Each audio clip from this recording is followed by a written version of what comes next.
Rarely have I seen somebody so fuming with a straight sets win. Yeah, I'm just looking for a big win right now. I'm in this 4 or 5 week slump, and I've been playing with Gabriel Clemens, and I've been playing so much better than that. And what I would say, Dan, is the game of darts, a lot of it is in your mind, and my mind was weak tonight. And I'm pretty disappointed with my behaviour, not behaviour as in the sense that I put anybody off, but my behaviour as in the way I sort of produced darts tonight. I'm just a little bit disappointed in myself there. I know I've always got my doubles, 9 out of 14's fantastic, but I'm not here to have an 88 average. I might go back and be happy with a 3-0 win, but I thought there was better than that tonight. You're obviously coming into this year's Winmau World Championship as the reigning Premier League champion, but immediately after that, you catch COVID, you struggle, and it's been quite a long road back for yourself. I don't think COVID's the number one thing. I think there was a couple of technical things. I mean, we go back to PDC TV, where I'm playing Simon Whitlock, averaging 118 at the Autumn Series, 4-0 up. There's a little something coming to my game which is just not right with the throw. I had a chat with Wayne Mardle, see if he could help me, and he told me everything that I thought was problem with the game.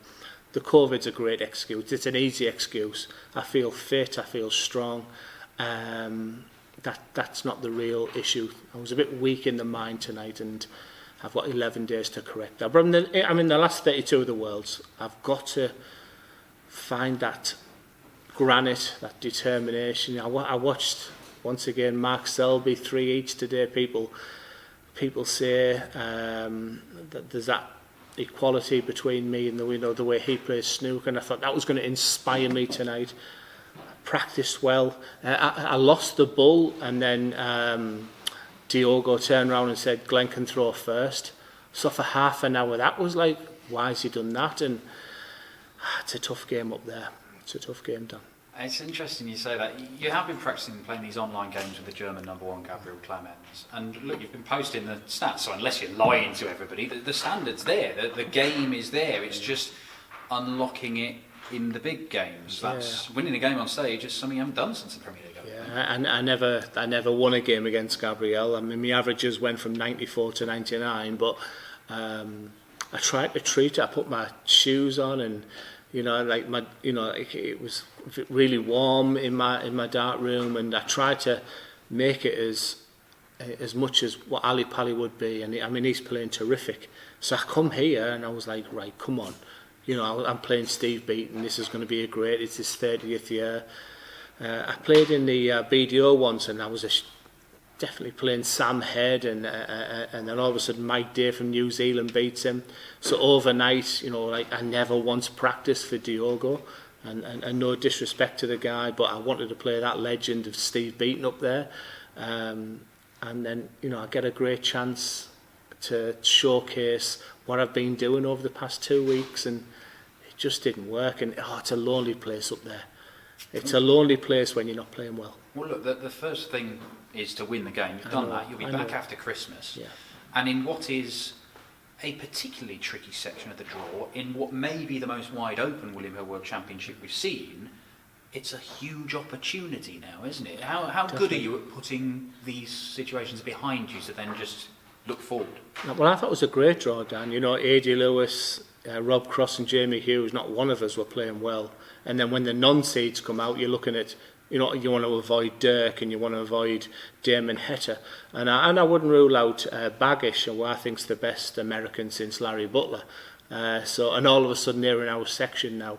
But they were the things that were motivating me in my practice. I was beginning to practice 2, 3, 4 hours a day again.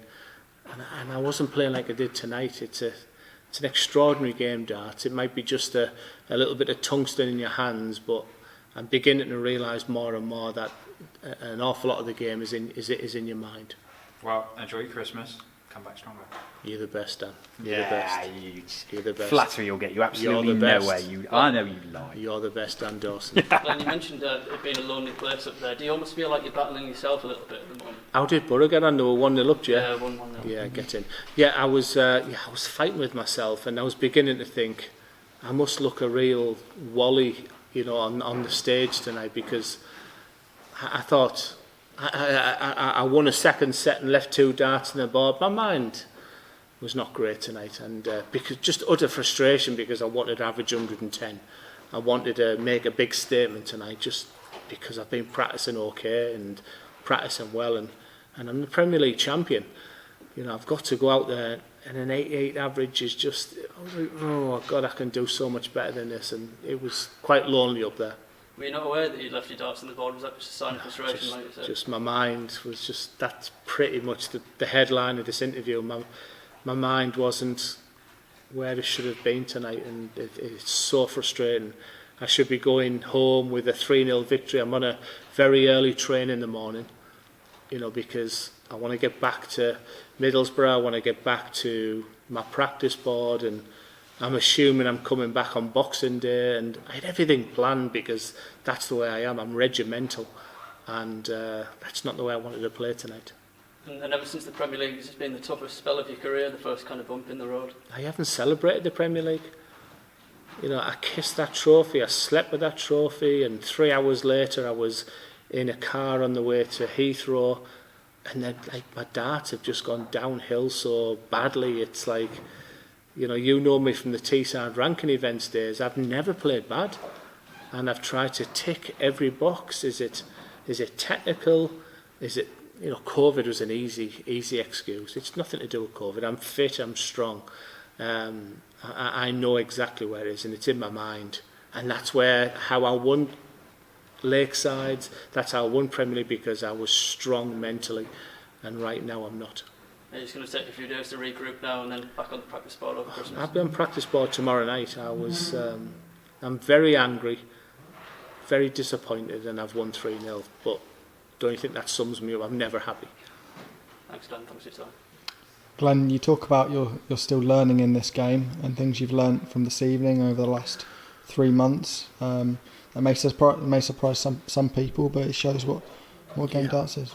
I thought I had the answers, because when you're 50-year-old and you're experienced, and you think you're going to have the answers to these young pups who are coming up, but it's just everything I thought was going to happen tonight didn't happen, and I'm beating myself up tonight, and it's disappointing, and I just wanted to make a statement, and I didn't do that, and the headlines is just exactly what I know it's going to be. It's like Glen is a great finisher, but I've got to, I don't know, just my darts didn't sit right, and my mind didn't feel good, and the throw felt great. I had a fantastic MC, and all them things are in my mind. I'm fighting, and and luckily, Dogo was nowhere near where he wants to be, but yeah.